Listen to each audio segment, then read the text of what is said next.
Oke, Assalamualaikum warahmatullahi wabarakatuh. Selamat pagi semuanya.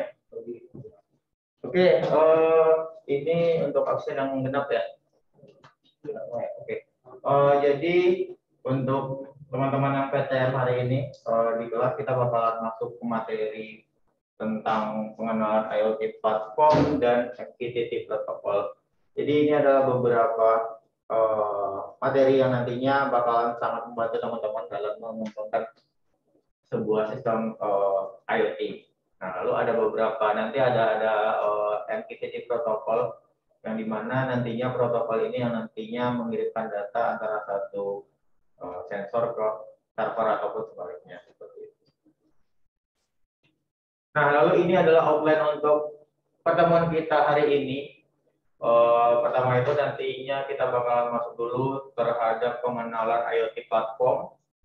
Lalu beberapa platform sebenarnya di internet kan sangat banyak sekali platform yang bertebaran untuk IoT yang bisa dari kalian customize sendiri sampai kalian kembangkan sendiri. Ada Tinger.io, lalu ada ThinkSpeak dan IO Broker serta Notepad. Lalu nantinya kita bakalan mencobakan dan masuk juga ke MQTT protokol seperti apa implementasinya dan bagaimana cara kerjanya seperti itu. Nah, ini ada beberapa definisi tentang IoT platform yang bisa teman-teman baca di sini.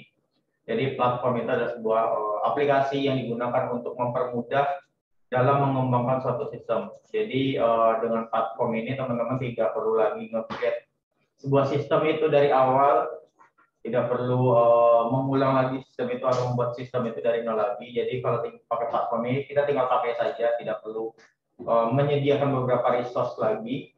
Lalu kalau IoT platform itu adalah sebuah aplikasi yang bertujuan mempermudah untuk mengembangkan sistem IoT. Tinggal ditambahin aja IoT di depannya. Nanti teman-teman dengan platform IoT ini tidak perlu lagi nge-create dashboard ataupun user interface untuk si IoT-nya. Jadi tinggal pakai saja. Dan beberapa IoT platform itu udah menyediakan server sendiri. Jadi kita tidak perlu lagi sewa server, lalu nge-setting server lagi. Jadi kita tinggal pakai saja, tidak perlu setting server lagi seperti itu. Lalu dengan IoT platform kita tidak perlu lagi mengembangkan sistem IoT dari awal seperti yang saya sampaikan di awal. Kalau dengan IoT platform kita tidak perlu lagi nge-create si IoT itu dari awal karena dengan IoT platform ini udah ada dashboardnya, teman-teman tinggal pakai sendiri. Palingan yang harus kita sediakan sensornya, lalu beaconnya, dan koneksi internetnya paling ISP yang digunakan seperti itu. Lalu di internet banyak sekali IoT platform yang bertebaran dari yang gratisan dan yang berbayar. Jadi teman-teman bisa nge-create sendiri, silakan pilih sendiri sesuai kebutuhan. Tetapi kalau misalkan untuk teman-teman hanya untuk uji coba saja, lalu untuk pengembangan saja dan untuk training saja, tidak masalah pakai yang gratisan sebenarnya. Tapi kalau misalkan di industri dan di beberapa perkantoran untuk sistem yang sudah kompleks dan standar industri, itu dia mesti pakai yang berbayar. Karena kalau yang berbayar, security-nya itu lebih jelas lagi. Lalu untuk aksesnya juga lebih jelas lagi dan fitur-fiturnya lebih banyak lagi kalau yang berbayar tentunya. Seperti itu. Nah, ini IoT platform yang pertama ada Tinger.io. Jadi ini adalah IoT platform yang bisa gratisan dan bisa berbayar juga. Jadi teman-teman bebas memakai ini, bisa berbayar dan gratis juga. Tentunya kalau misalkan pakai yang gratisan, fiturnya tidak sebanyak yang berbayar seperti itu. Lalu memungkinkan kita untuk membuat dashboard sistem untuk sistem IoT. Jadi di dashboard itu nantinya kita bisa menambahkan slide button, yang dimana slide button itu nantinya bisa teman-teman gunakan untuk mengontrol LED atau lampu. Lalu ada beberapa widget nantinya seperti donut chart untuk menampilkan angka dalam bentuk donut chart. Jadi di situ nanti teman-teman bisa melihat nilai dari sensornya, lalu berapa nilai yang didapat dikirim oleh sensor ke dashboardnya atau sistem softwarenya. Lalu nanti ada grafik chart juga, time series. Teman-teman bisa melihat pergerakan grafik dari sensor yang disensing dan dikirim ke dashboardnya. Lalu kita tidak perlu menyediakan dashboard sendiri, karena biasanya untuk berbicara dengan sistem IoT kita pasti butuh atau create dashboard sendiri. Kalau misalkan di industri, orang-orang industri pasti udah create dashboard sendiri karena security-nya lebih terjamin kalau kita create dashboard sendiri tanpa harus menggunakan dari orang lain seperti itu. Lalu tersedia berbagai macam fitur dan widget yang dapat digunakan. Seperti yang saya sampaikan tadi, ada donut chart, ada pie chart, lalu dia juga mendukung Google Maps. Teman-teman tinggal masukin longitude sama longitude-nya, itu bisa didapat dari sensor GPS. Lalu nanti Tinger ini dapat kita akses di Tinger.io. Nanti kita bakalan cobakan sedikit tentang si Tingernya seperti itu. Nah, ini bentuk dari user interface si Tinger. Nanti teman-teman silakan login pakai akun Gmail atau bisa sign up saja nantinya menggunakan akun Gmail. Lalu yang di sebelah yang ini,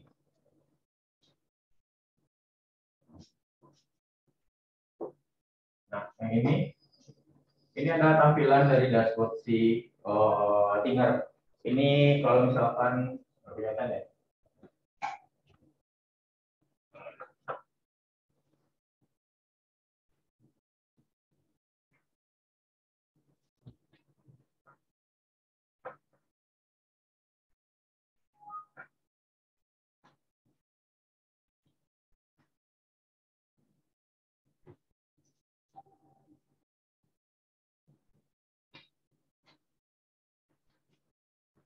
Nah, kalau bisa dilihat di sini ada beberapa widget yang bisa digunakan.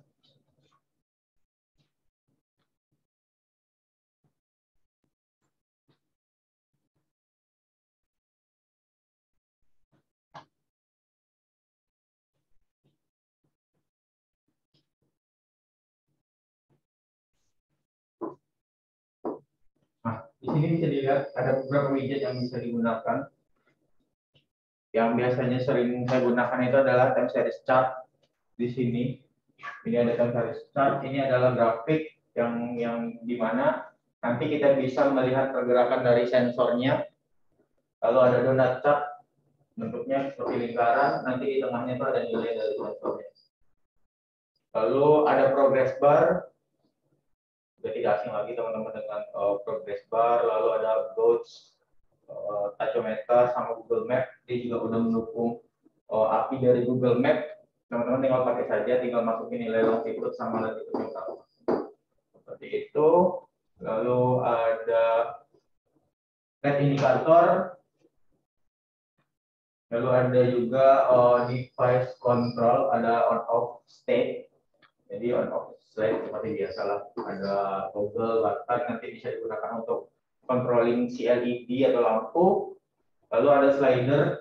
Slider ini nantinya bisa digunakan untuk mengatur kecerahan sebuah LED pakai PWM seperti itu.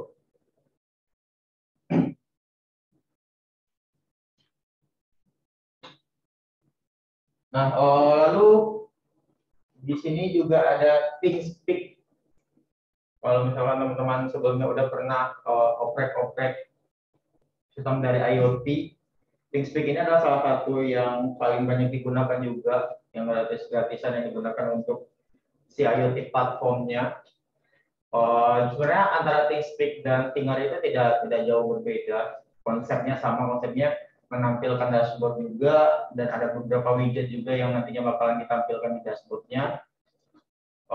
Jadi sesuai kebutuhannya sebenarnya untuk penggunaan ThinkSpeak sama Thinger, sesuai kebutuhan teman-teman aja butuhnya yang mana. Terus yang lebih nyaman mana, seperti itu. Nah, lalu di sini juga ada Node-RED juga untuk IoT platformnya. Node-RED ini sebenarnya berbeda dengan si ThinkSpeak.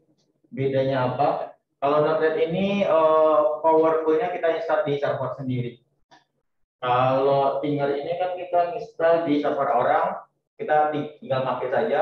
Tapi kalau Node-RED ini kita install di server kita sendiri. Jadi teman-teman bisa install Node-RED ini di Linux atau di Ubuntu atau di Ubuntu server.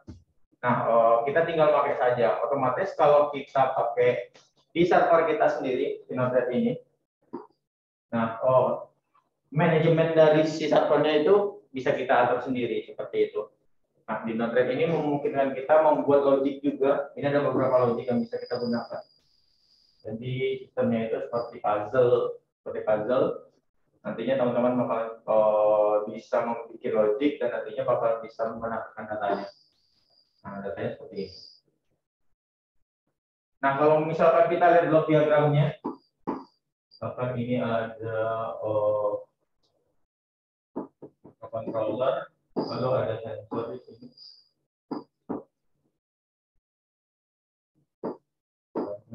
Server.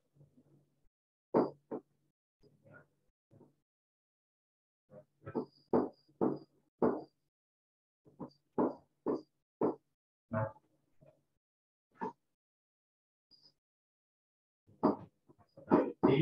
sama IoT. Nah, si Node-RED itu bakalan terinstall di dalam sebuah server.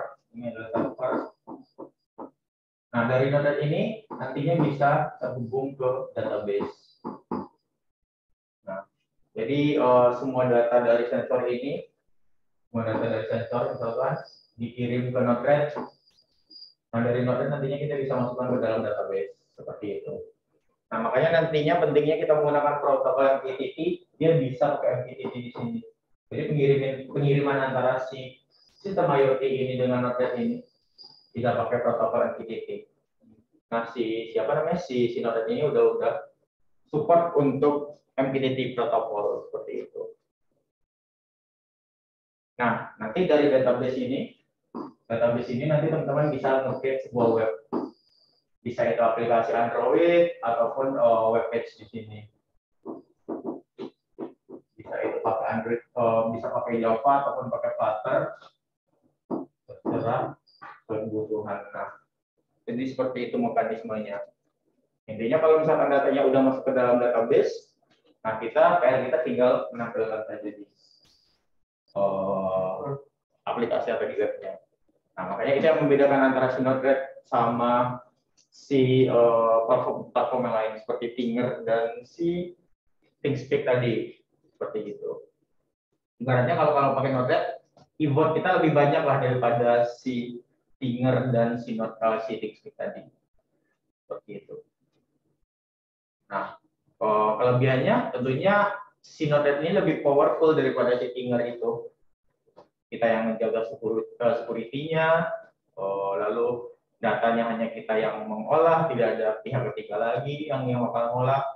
Tapi kalau misalkan menggunakan ThinkSpeak atau Thinger, otomatis ada pihak ketiga yang bakalan menyimpan data kita dan kemungkinan data kita bisa diolah juga sama orang itu, seperti itu. Nah, jadi itu untuk Node-RED. Lalu ini IO Broker. Sebenarnya IO Broker ini ada sama juga dengan Node-RED. Jadi si IO Broker ini nantinya bakal di-install juga di server. Misalkan teman-teman mau bikin server, terus mau bikin sistem IoT, nah misalkan coba saja pakai virtual machine atau virtual box. nanti install saja Ubuntu server di VirtualBox-nya. Ya udah pakai localhost dulu aja.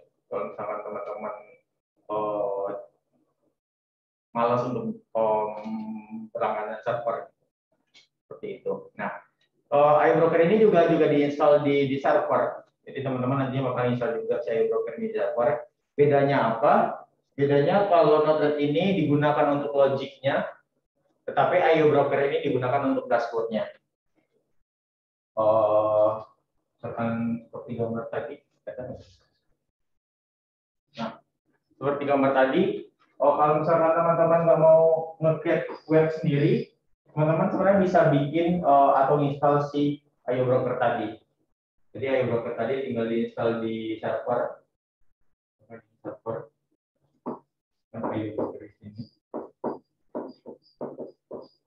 Nah, jadi si iBroker ini mengganti dari si Android sama web tadi.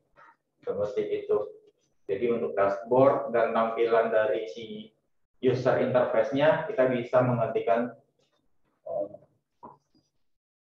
dengan iBroker. Nah, kalau misalkan Android sama web page, kan kita harus mikirin desainnya seperti apa, lalu fiturnya seperti apa, customize-nya seperti apa. Tapi kalau iBroker kita sudah ada desainnya, jadi kita tinggal pakai saja seperti itu. Oke, nanti kita cobakan iBroker. Bagaimana implementasinya? Nah, sekarang kita masuk ke protokol MQTT.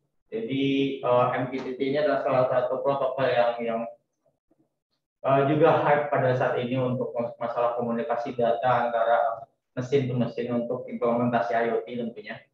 Jadi MQTT itu adalah protokol yang berjalan di atas stack dari TCP/IP, lalu dirancang khusus untuk mesin ke mesin.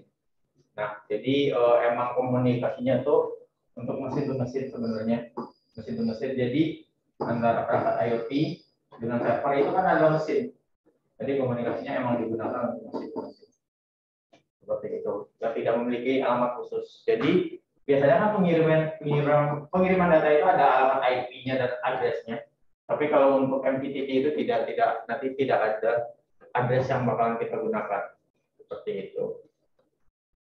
Lalu untuk MQTT itu menerapkan publish dan subscribe. Jadi nantinya akan ada bertindak sebagai publisher dan nantinya ada bertindak juga sebagai subscriber data. Nah, publisher itu apa? Subscriber itu apa? Jadi publisher itu adalah yang nantinya bakal mengirimkan data, yang bakal nge-publish data. Nanti ada publisher, lalu ada subscriber. Nah, jadi nanti akan ada bertindak sebagai publisher dan ada yang bertindak sebagai subscriber. Yang dimana publisher itu bakal mengirimkan data ke subscriber. Subscriber itu bisa si servernya. Nah, untuk subscriber itu sebenarnya bisa lebih dari satu.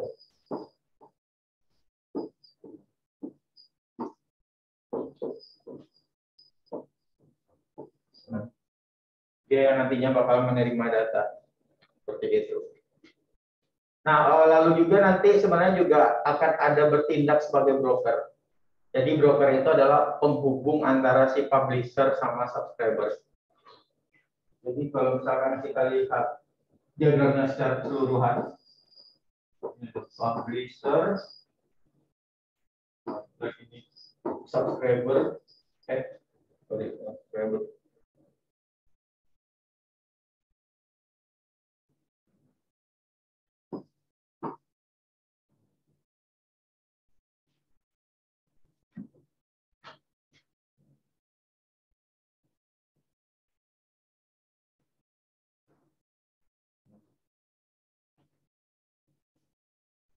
Nah, ini ada nantinya publisher.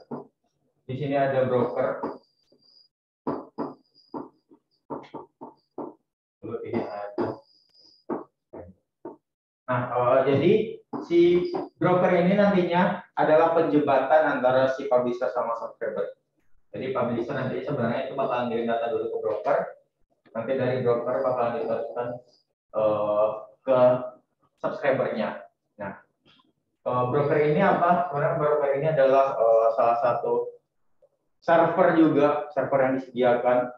Dan nantinya sebenarnya kalau di broker ini nantinya ada alamatnya, alamat addressnya. Nah, dari sini nantinya alamat si broker itu bakal dimasukkan di publisher sama di subscribernya. Seperti itu. Nah, lalu di apa namanya di MQTT itu ada topik. Jadi antara publisher sama subscriber itu harus memiliki topik yang sama.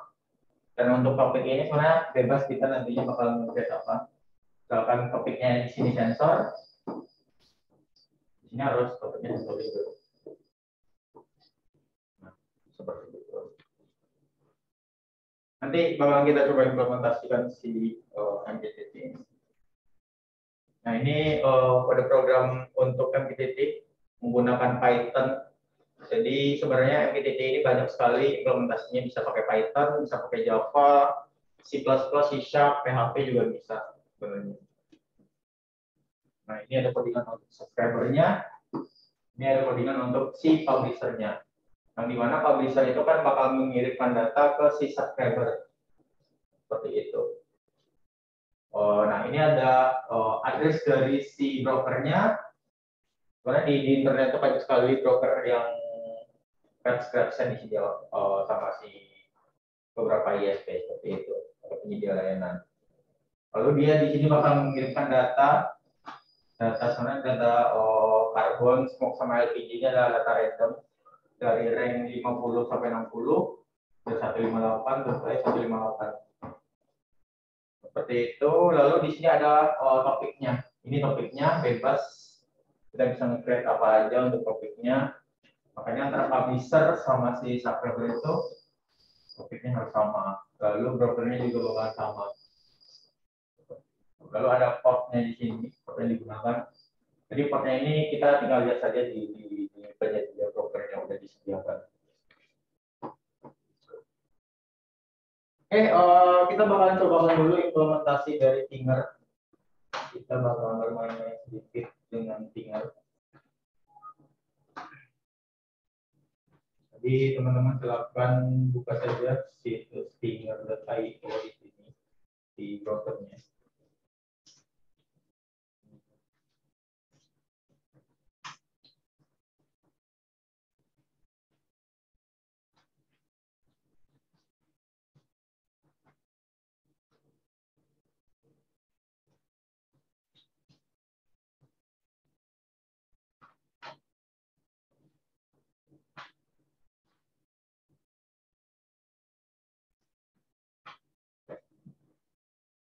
Nah, kalau misalkan teman-teman belum ada akunnya, silakan di sign up dulu. Silakan daftar dulu saja. Karena saya sudah ada akunnya, jadi saya tidak lagi.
Nah, oke, bagi teman-teman yang sudah bisa back up. Nah, di sini ada beberapa fitur yang bisa teman-teman lihat. Di sini ada statistik di sini. Yang dimana statistik ini bisa digunakan untuk melihat berapa device saja yang pernah terkoneksi di dashboard di platform ini. Lalu ada beberapa dashboard yang digunakan atau yang di-create seperti itu. Itu poin-poin yang paling pentingnya. Lalu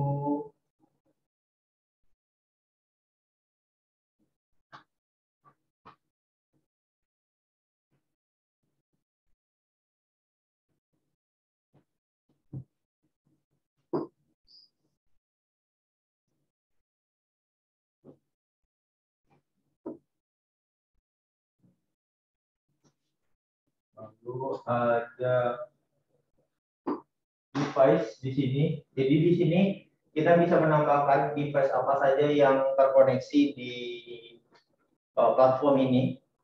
Jadi kalau misalkan menggunakan yang gratis-gratisan, dia membatasi si device yang terkoneksi. Jadi hanya ada 2 device yang bisa terkoneksi saja kalau misalkan kita pakai gratis-gratisan. Tapi cukuplah. Nah, ada 2 di sini. Nah, lalu di sini ada protokol yang bisa digunakan, ada HTTP, lalu ada generic. Generic ini bisa digunakan untuk koneksi USB microcontroller. Lalu di sini ada status last connection-nya kapan. Lalu ada state-nya di sini, apakah connect ataupun disconnect seperti itu.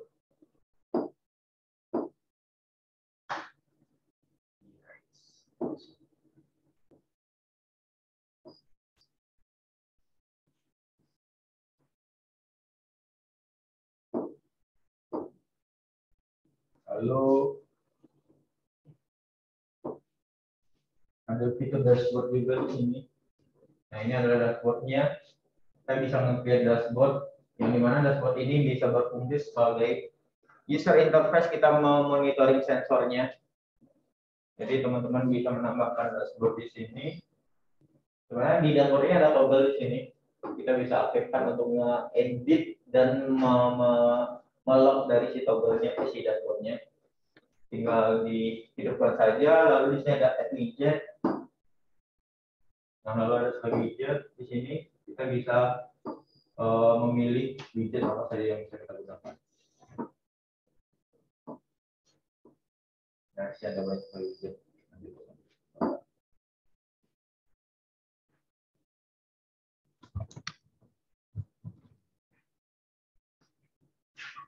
Nah, pertama-tama di sini kita bakal mencobakan si Tinger ini. Jadi bagi teman-teman yang baru sign up, sini silakan di create aja device baru. Jadi lihat dulu di device ini.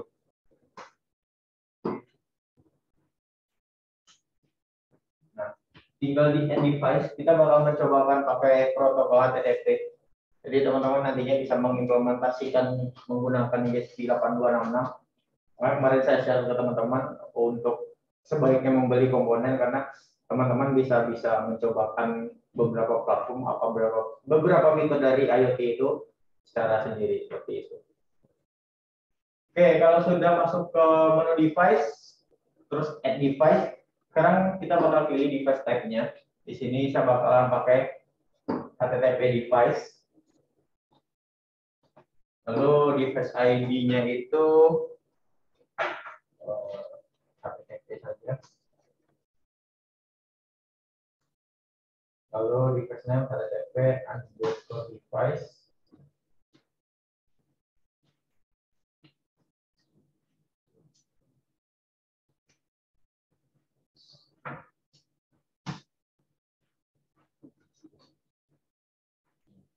Jadi ini adalah beberapa settingan yang harus kita isikan di Tingernya. Nah, kalau sudah, silakan di add device saja di sini. Oke. Nah, kalau sudah berhasil, Nanti si tinkernya itu bakalan nge-create sebuah menu untuk device kita. Create sebuah menu untuk device kita.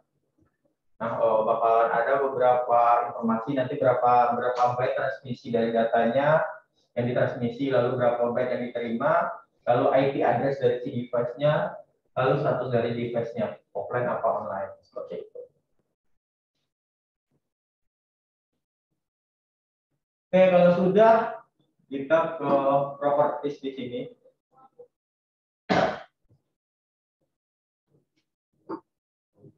Nah, sorry, bukan properties di callback di sini. Kita setting dulu si authorize-nya. Di sini kalau misalkan kita menggunakan beberapa device yang baru yang digunakan, ini authorization-nya ini belum di-fix sebenarnya. Nanti kalau misalkan teman-teman belum tercentang si authorization-nya, silakan dicentang saja. Itu ada di menu callback. Nah, fungsinya apa authorization ini? Jadi fungsinya nantinya untuk security-nya. Jadi tidak ada device lain atau tidak sembarangan orang yang bakalan bisa connect ke dashboard kita. Jadi kode si authorization ini, si barrier ini nantinya bakal kita masukkan ke media lain untuk mengencrypt si data kita seperti itu. Kalau sudah, di-save saja. Di-save saja datanya. Oke. Lalu sekarang kita ke properties dulu. Sorry.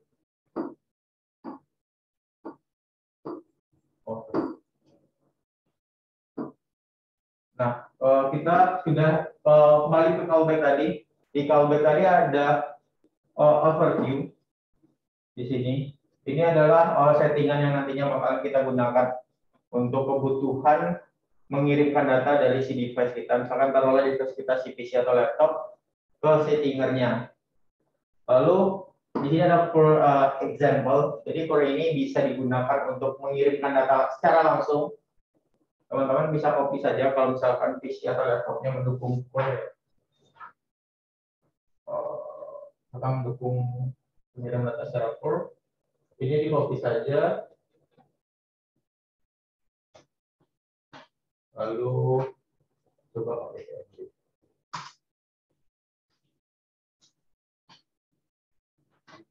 Coba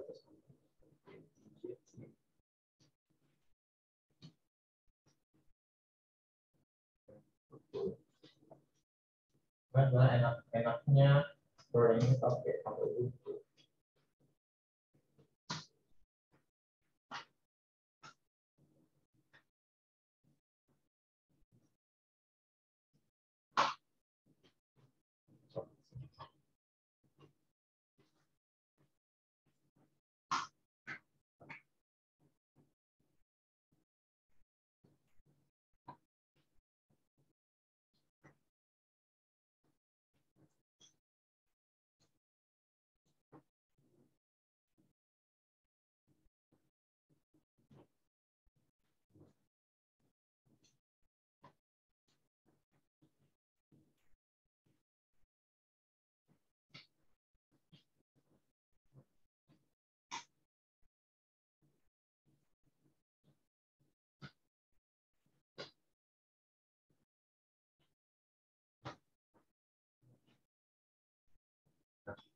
Oke, karena sebenarnya kalau tool ini enaknya kita pakai Ubuntu sih, pakai Ubuntu, media Ubuntu, karena ini adalah script atau komen untuk terminal di Ubuntu.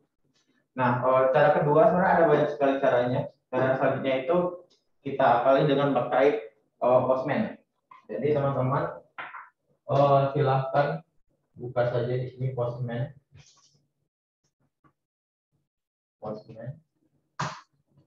Lalu di sini ada Postman aktif platform. Nah, lalu di sini silakan kalau belum ada akunnya silakan diisi sign up dulu. Kalau sudah kita sign in saja. Kalau sudah ada akunnya kita sign in saja.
Nah, oke, kalau misalkan udah login di Postman-nya, eh, nah,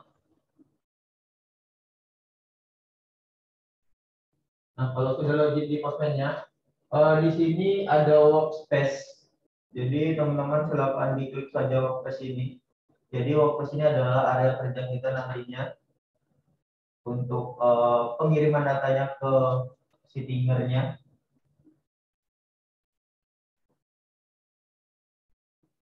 Lalu kalau sudah, silakan di create workspace saja.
Dari jalan nggak sih? Jalan ya?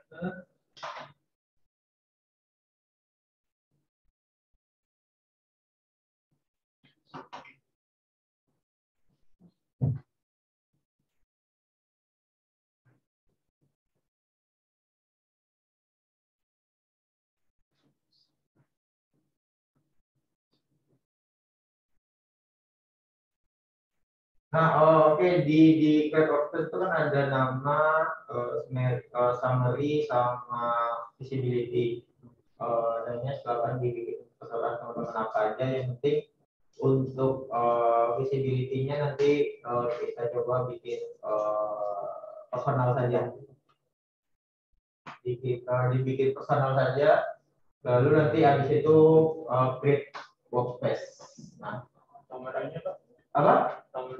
Bebas, summary kan itu cuma tentang apa sih si workspace-nya gitu. Penjelasan dari si workspace-nya. Nah, sebenarnya udah ada satu workspace sih.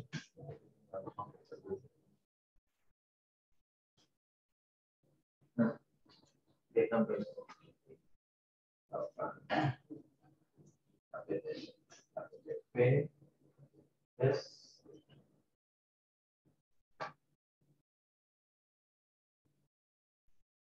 Nah, oke. Tampilannya nanti bakal seperti ini untuk si workspace-nya kalau sudah di-create.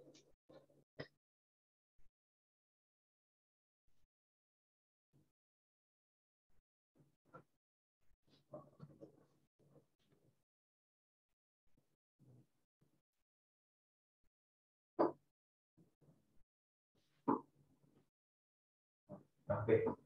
Di sini di samping overview teman-teman bisa lihat ada overview di sini. Tinggal diklik saja plus di sini. Nah, nantinya dengan ini kita bakal nge-send data dari si Postman ini ke Tinkernya. Seperti itu. Nah, lalu untuk tipenya di sini ada get, post, put, sama pet. Jadi kita pakai post di sini karena post itu untuk mengirimkan data dari si Postman ini ke Tinker. Sedangkan kalau get ini untuk mengambil data. Nah, karena kita pengen ngirim data, kita ganti menjadi post di sini. Seperti itu. Nah, kalau sudah, kita balik ke Tinkernya. Di Tinkernya ini,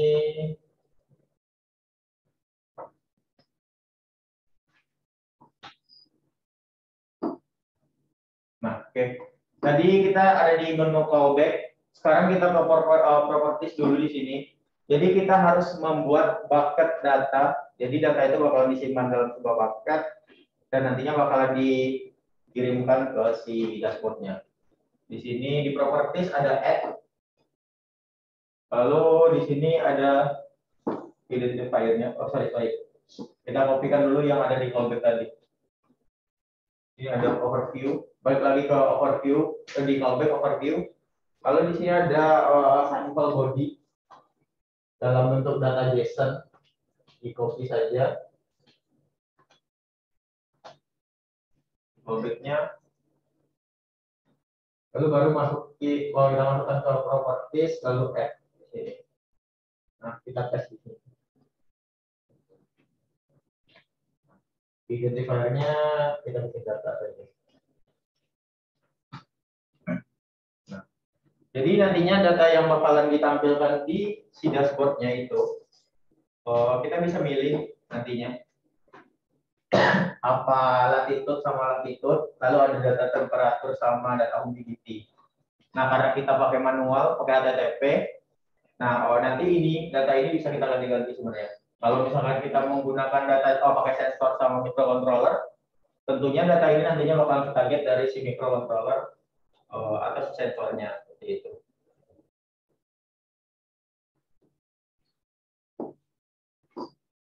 Nah, seperti itu. Kalau misalkan kita punya GPS, latitude sama longitude-nya nanti bisa kita dapat dari data GPS seperti itu. Kalau misalkan teman-teman pengen ngambil data latitude di sini, bisa saja di Google ada sih.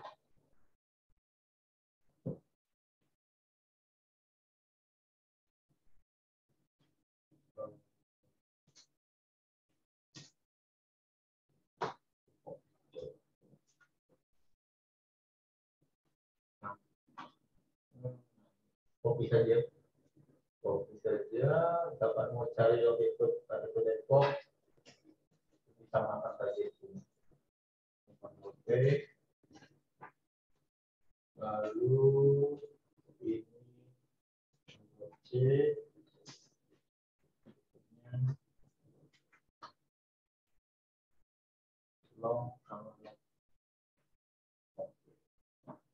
Tinggal di save saja di sini. Oke. Nanti datanya bakal seperti ini bentuknya. Jadi ada data humidity di sini, lalu ada latitude sama longitude, lalu ada temperatur. Nah, nanti teman-teman bebas mau menampilkan data mana, yang penting datanya udah masuk ke dalam server si Tinker. Nah, tinggal kita nampilkan di dashboard-nya. Tuh. Lalu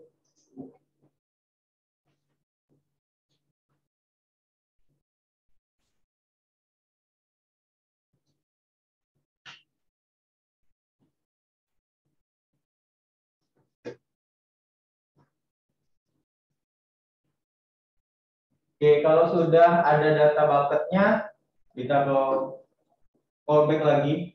Tadi di properties, sekarang ke callback lagi. Di sini ada overview. Nah, data dari overview ini nantinya bakal kita masukkan ke dalam si Postman-nya. Kayak metode ini, lalu ada authentication header-nya. Jadi teman-teman bisa tinggal copy saja. Di sini metodenya copy, lalu masukkan ke Postman. Di sini ada enter request URL, tinggal paste di sini. Lalu di sini ada barrier authorization-nya, copy saja. Nah, sini aja yang ambil yang di setting. Dan setting. Tinggal di Ctrl A sampai di bawah. Di setting. Lalu balik ke Postman-nya. Kalau tidak di copy, yang authorization-nya. Balik ke Postman, lalu pilih authorization di sini. Ini ada authorization. Oke. Dari mana? Postman Pak. Tadi yang apa? Habis copy metode. Oke. Metodenya ini udah. Oke. Di overview. Overview terus di copy kan ya? Iya, di copy ke Postman-nya. Overview ini di Postman-nya di mana ya, Pak? Di sini. Ini kan tadi kosong nih sebenarnya. Di atasnya ada URL Postman. Ini Postman. Nah, saya karena tadi di workspace ya. Iya, di belum. Oke, tambah dulu di sini. Get-nya nanti ganti sama pos. Ada lagi yang belum masuk ke sesi ini mungkin? Oke. Nah, nanti tinggal diktes saja di sini.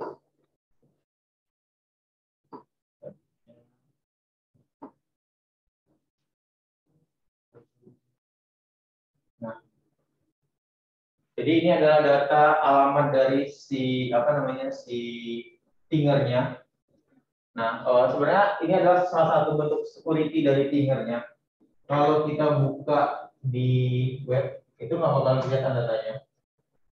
401 unauthorized. Jadi si datanya itu dibungkus oleh si sistemnya agar orang lain tidak bisa melihat data apa yang dikirim. Seperti itu. Nah, untuk verification-nya, makanya kita butuh si barrier tadi. Teman-teman bisa setting. Lalu barrier ini di copy saja. Di code authorization-nya ini di fingernya.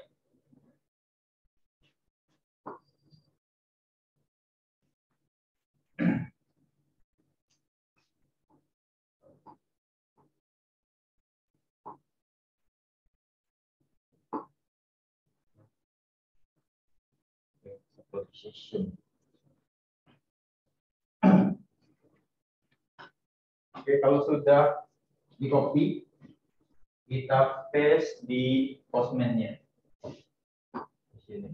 Nah, sini kan di bawah workspace untuk authorization-nya ada berbagai macam menu di sini. Ada parameter, lalu ada authorization. Nah, sekarang kita pilih authorization di sini. Lalu untuk type-nya kita ganti, kita cari yang bearer token di sini. Di sini ada bearer token. Nah, tinggal kita paste di sini. Nah, harus dipastikan harus ada kata-kata bearer-nya ini. Jadi bearer-nya ini yang bakalan mengidentifikasi kalau ini adalah token untuk bearer seperti itu. Oke, kalau sudah diklik saja di tempat yang lain.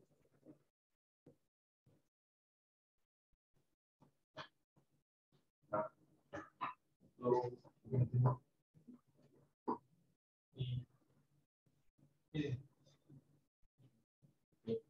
di authorization, token bearer-nya.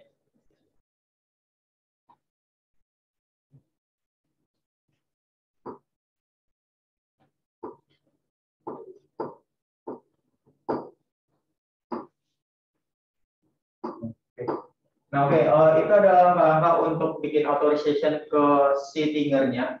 Sekarang kita bakal coba ngirim data ke tingernya. Nah, kirim data itu pakai data JSON. Kita tinggal copy saja. Kita balik lagi ke tinger di sini. Lalu di sini ada overview. Nah, kita copy saja si sampel body ini semuanya. Saja. Kalau sudah copy, kita balik ke Postman di sini. Lalu di sini ada body. Jadi authorization ini untuk authorize, untuk memverifikasi kalau kita benar pemilik akun itu tadi. Sekarang kita bakal coba mengirimkan data ke si dingernya pakai body ini. Lalu di sini ada banyak pilihan, kan ada non, from data, bla bla bla. Kita pilih yang raw karena kita mau mengirim data by JSON. Lalu di sini ada teks. Teks ini kita ganti pakai JavaScript di sini. Sorry, JavaScript lagi. JSON. Nah, karena kita pakai JSON. Kita paste. Oke, kalau sudah datanya kita coba send.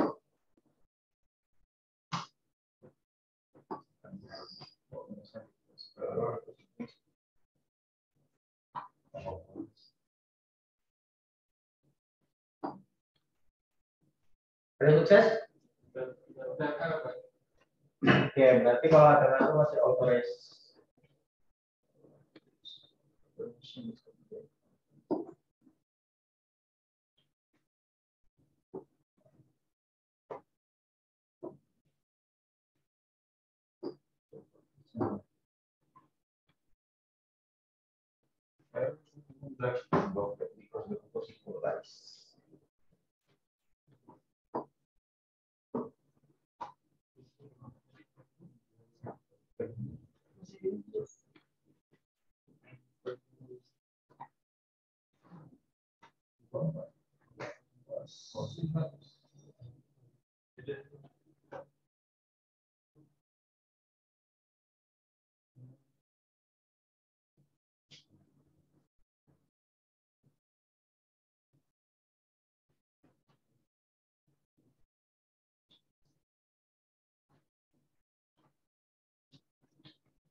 Nah, kalau ini caranya di blok sama dia.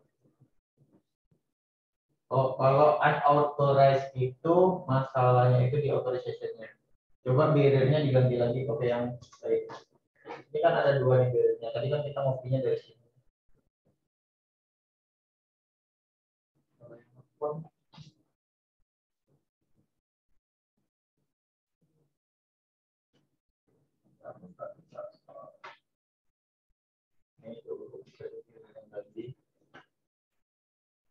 Lalu pastikan barrier-nya itu cuma satu aja di sini.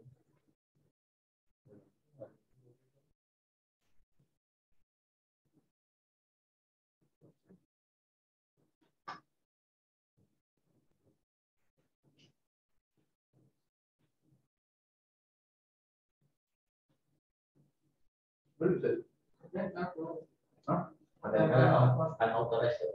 Iya, enggak, not found.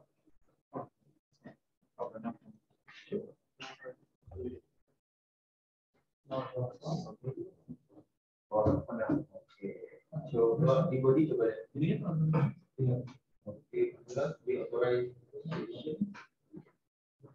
Coba di either. Coba yang ini adalah kata itu belum di. Oke, itu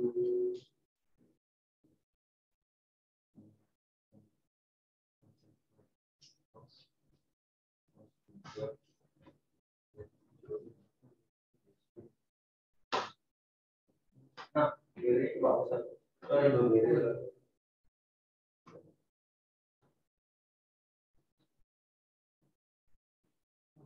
Iya di order. Apa saja yang blueberry dia? Iya coba. Tulisan barrier dia apa saja? Iya apa saja barriernya? Coba. Coba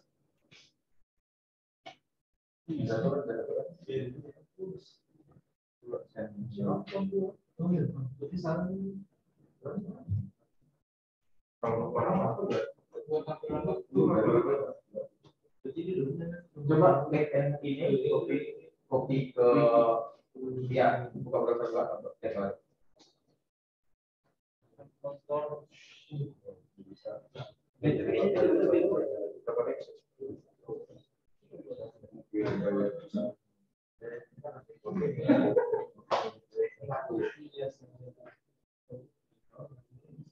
Coba tadi kopinya di mana tinggal?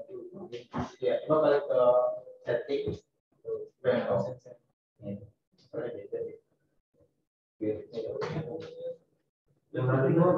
tadi.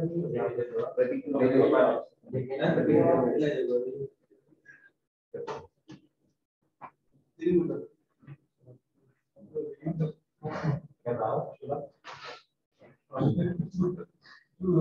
Nih, coba nih.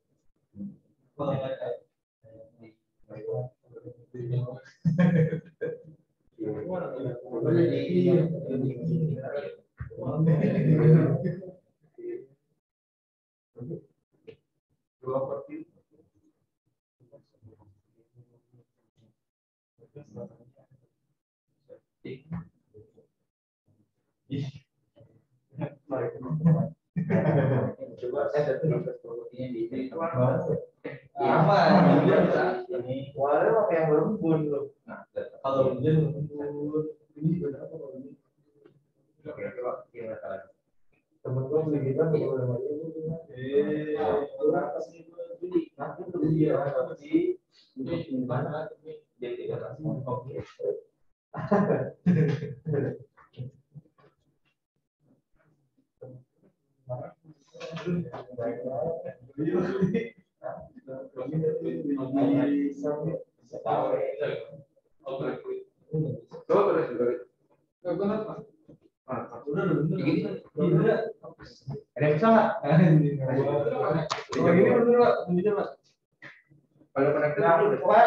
Kalau responnya itu 200 itu sukses. Biasa gimana? 200. Iya, responnya ini 200. Nah, tinggal lihat di inonya aja coba lihat di tinggalnya. Coba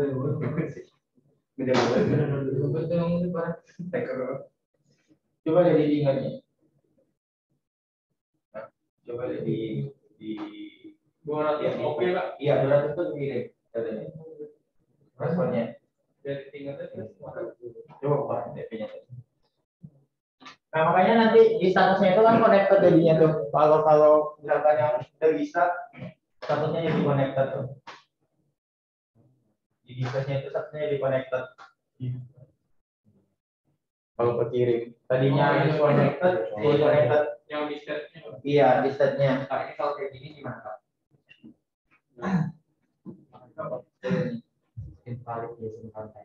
Oke, coba lihat di bodinya tadi. Oh, dia pakai titik, nggak pakai koma. Ini, ya. Kok bisa aja dipakai bahasa Indonesia? Apa? Iya, apa?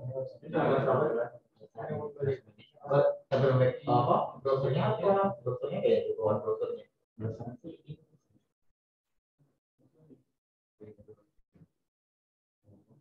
Aturan, coba di aturan. Coba di nanti.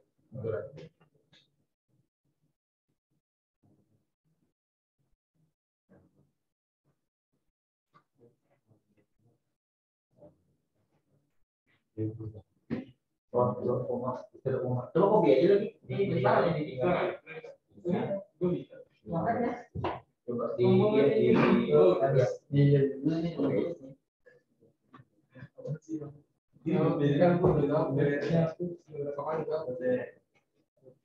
bisa kalau gitu emang tahu gua orang di sini udah di bawah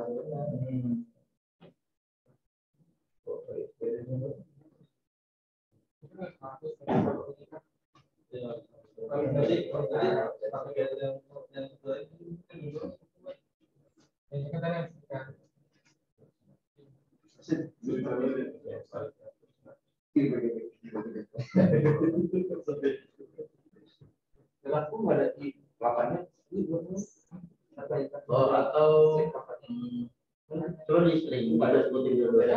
Oh iya.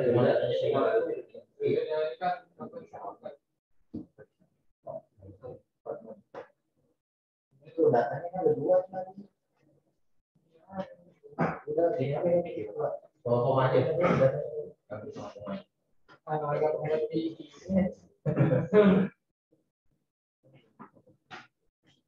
Coba lagi. Berarti kan iya kami itu di sebelum ngomong. Bisa.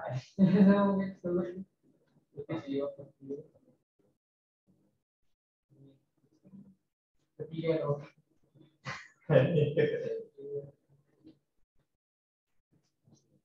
Tariminya bentuknya harus kita lihat. Kalau kita ada kayak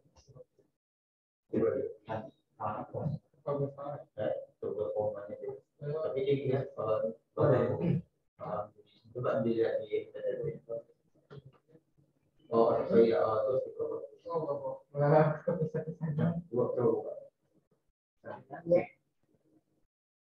oh nanti kalau misalkan teman-teman mau coba ngirim data lagi tinggal di situ kan ada jasa JSON yang dikirim tadi tuh jasa JSON yang dikirim tadi yang di sini yang di bodinya ya udah diganti aja nilai ini diganti aja nih nilai ini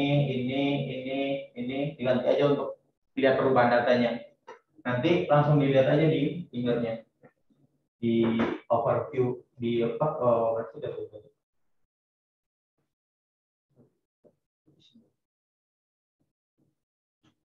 nah di overview tadi di properties nah di datanya ini dilihat aja nah lihat aja perubahan datanya nanti di sini misalkan kalau belum masuk di refresh aja seperti itu nah.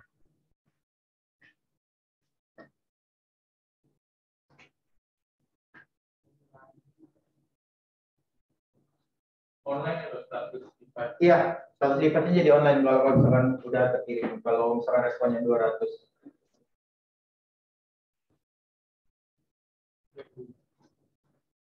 Mana tadi nggak bisa?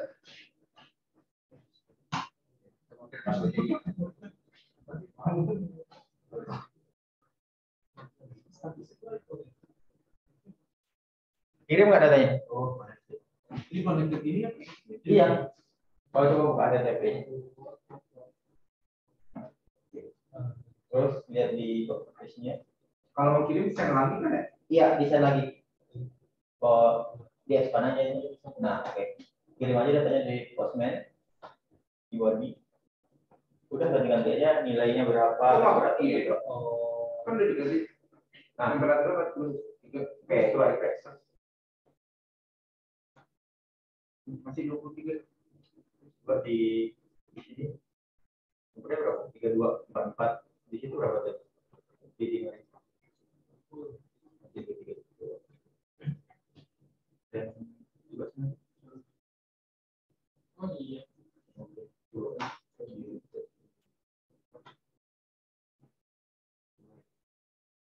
Oh di rumah dia coba lihat udah masuk ke paket tuh di paket ya.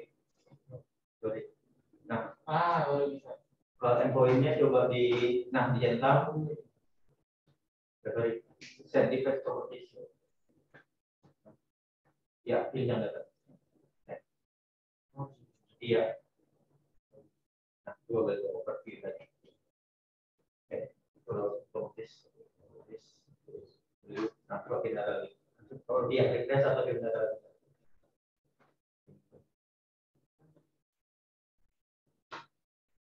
Oke, tadi yang mau ganti udah namain di overview-nya belum? Jadi silakan diganti dulu aja bucket datanya di callback. Di sini ada set device property, dipilih aja yang data tadi.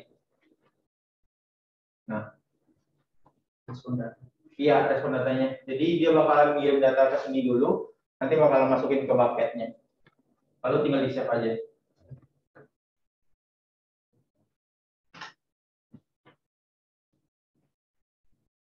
Seperti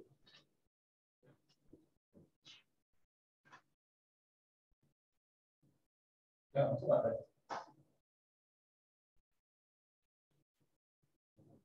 Iya. Nah, Ini udah diganti belum berubah? oke. Ya udah desain. Udah desain. Oke. Coba oke. Oke, coba ke forward.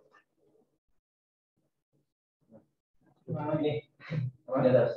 Tadi Di save dulu. Memang terus saya pilih yang data. Nah, data ya. Ya.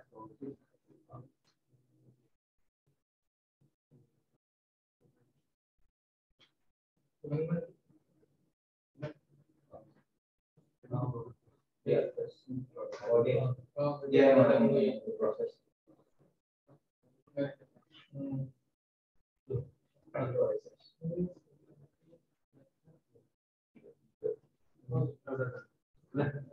Oh, emang sih kalau misalkan HTTP ada beberapa delay yang bakalan didapat gitu. Tergantung koneksi internet juga sebenarnya. Nah, sebenarnya kalau misalkan kita pakai Postman kan dia nggak bakalan bisa jadi real time karena kita butuh refresh dan segalanya. Nah, kalau misalkan kita pakai Beacon, pakai ESP8266 atau ESP32, nantinya itu bakalan bisa real time sebenarnya. Seperti itu. Nanti di widgetnya sebenarnya kalau pakai ESP kita bisa ngatur dia nge-get data berapa kali sekali, berapa menit sekali atau berapa detik sekali gitu. Seperti itu. Nah, oke. Kalau sudah kita ke dashboard. Jadi datanya udah masuk kan kalau misalnya teman-teman udah yang bisa. Karena saya di blog kayaknya IP saya sama-sama UI jadi nggak bisa Postman-nya. Lalu di sini ada add dashboard, teman-teman silakan pilih aja add dashboard di sini.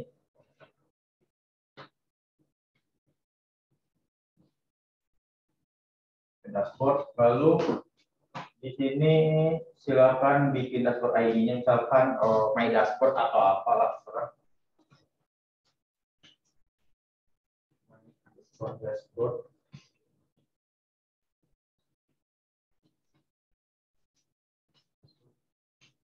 Terus dashboard name, dashboard atau apa, dashboard 1. Dashboard dashboard.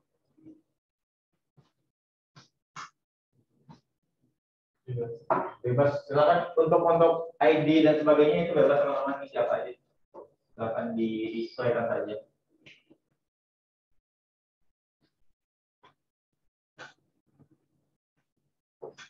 Nah, kalau sudah ke dashboard, ini kan tampilan dashboardnya, kita udah masuk ke tampilan dashboardnya. Di sini ada toggle di sini, teman-teman bisa pilih saja. Lalu ada add widget di sini. Nah, lalu bisa pilih widget yang digunakan. Sekarang saya pengen pakai Google Doc, saya coba.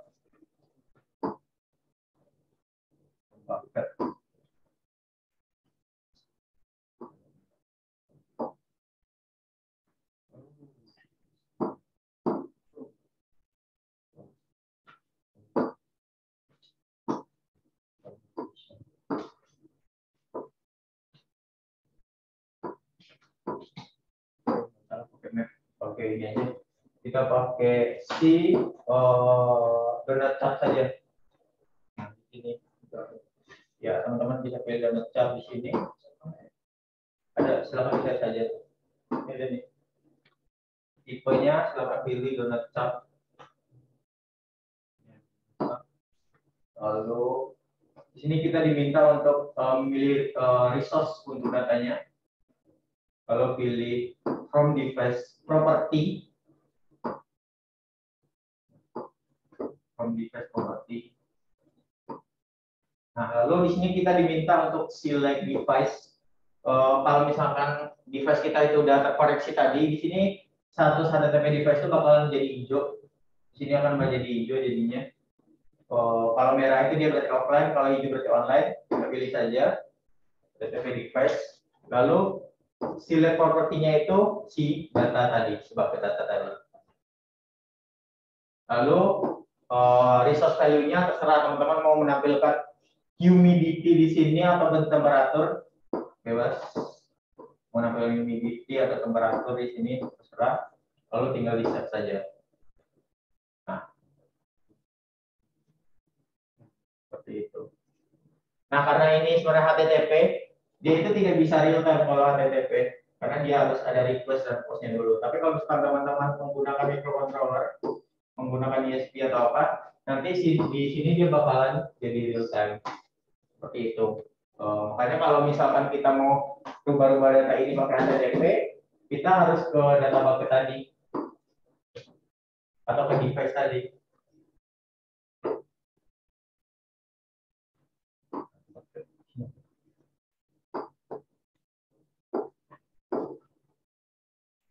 Nah, silakan dicoba saja kirim data, terus nanti di refresh.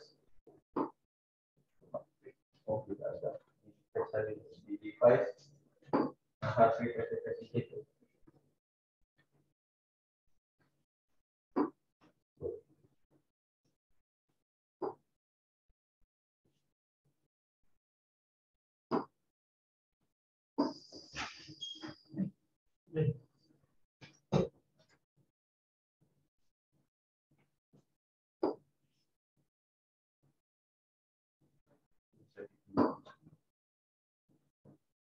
Seperti itu.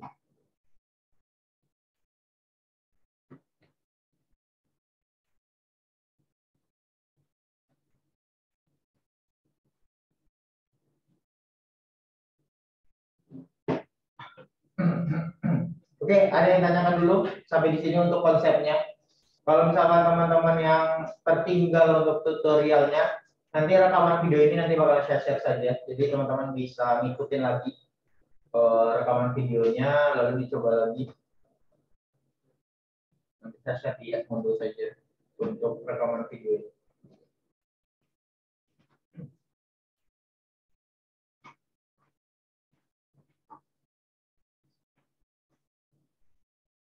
Nah, makanya sebenarnya enaknya main-main seperti ini di layanan internet pribadi kita sih sebenarnya, karena kita sendiri yang tahu internet kita tidak ada settingan VPN, proxy dan lain-lain seperti itu. Kalau misalkan di publik kadang-kadang ada proxy-nya juga yang membatasi si postman-nya itu untuk mengirimkan data.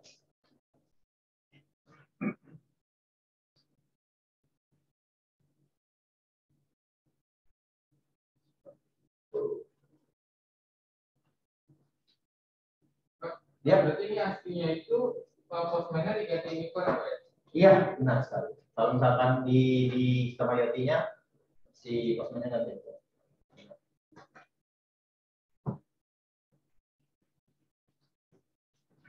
Nah, makanya kalau misalkan kita buka situsnya si Singer,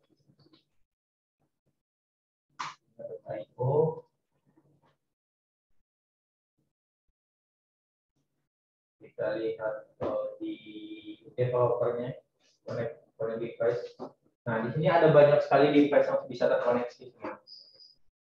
Developer, connect device, ada Arduino, ada Sigfox, Linux. Linux ini bisa pakai Raspberry.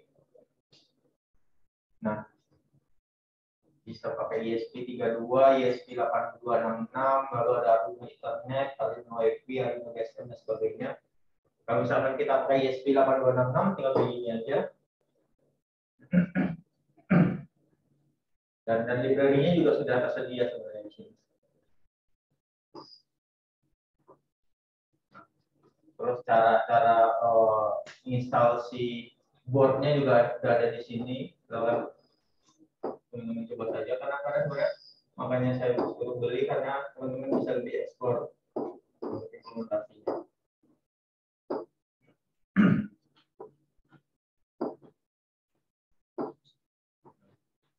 Lalu ada gimana install-boardnya CSP 8266. Lalu codingan untuk si pingernya.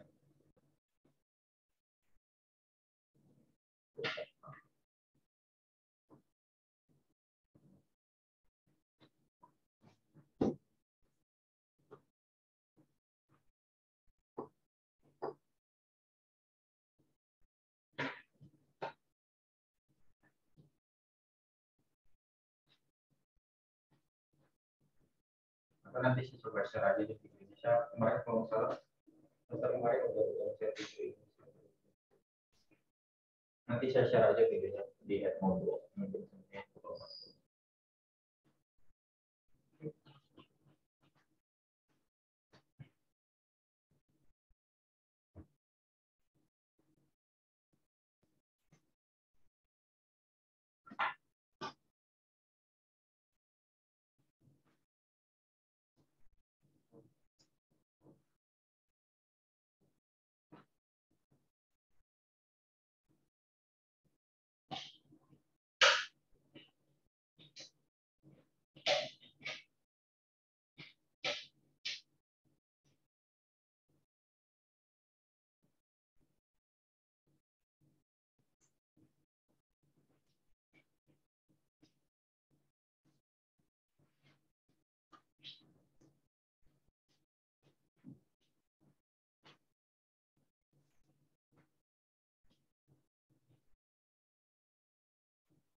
Ya, kalau di apa namanya di finger ini kalau misalkan buat API bisa nggak Pak? Bisa, bisa.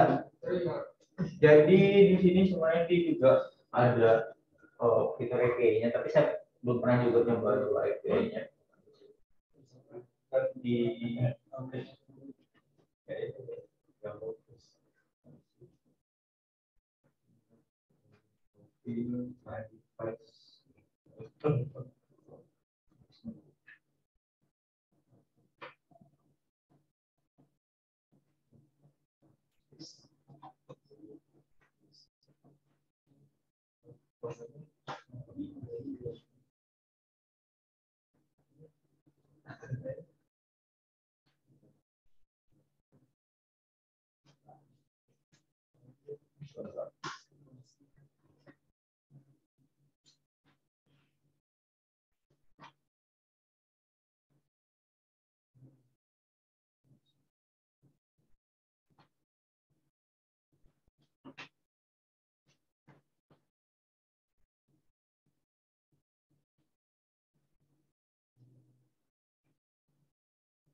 Sebenarnya untuk si apa namanya si Tinger tadi yang Osman itu, sebenarnya ini udah termasuk SAP-nya si apa sih si Tinger sebenarnya ini. Ini udah masuk SAP-nya sebenarnya. Tapi kalau untuk API-nya nge-create si API-nya untuk ke database langsung saya belum pernah nyoba soalnya. Ini sebenarnya udah masuk API-nya siapa sih si Tinger si ini adalah API-nya sebenarnya. Makanya kirim datanya ke JSON kan. Karena sebenarnya dia itu nge-bridge data dari si Tinger dengan si device sebenarnya. Nah, kalau misalkan kita pakai si microcontroller, kalau pakai micro lagi,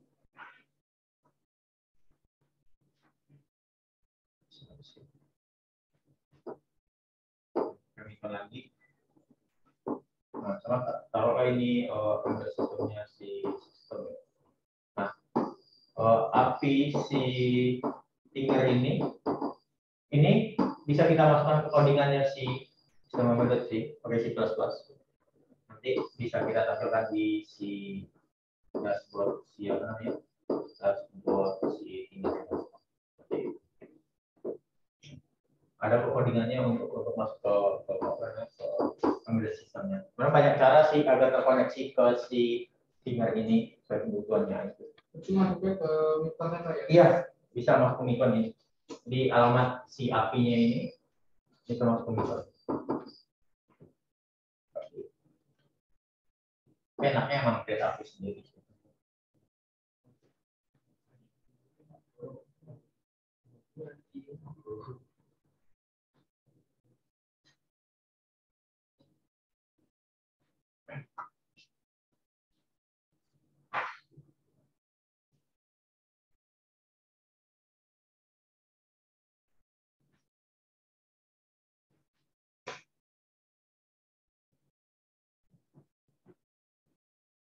Oke, pastinya saya tanyakan dulu. Saya tanyakan lagi mungkin.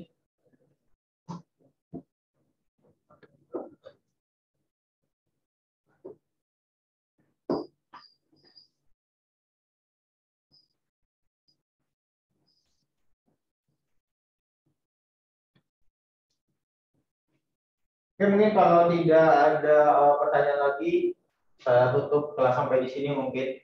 Untuk rekaman video ini nanti bakalan saya share, jadi teman-teman bisa mengulang lagi di next time-nya.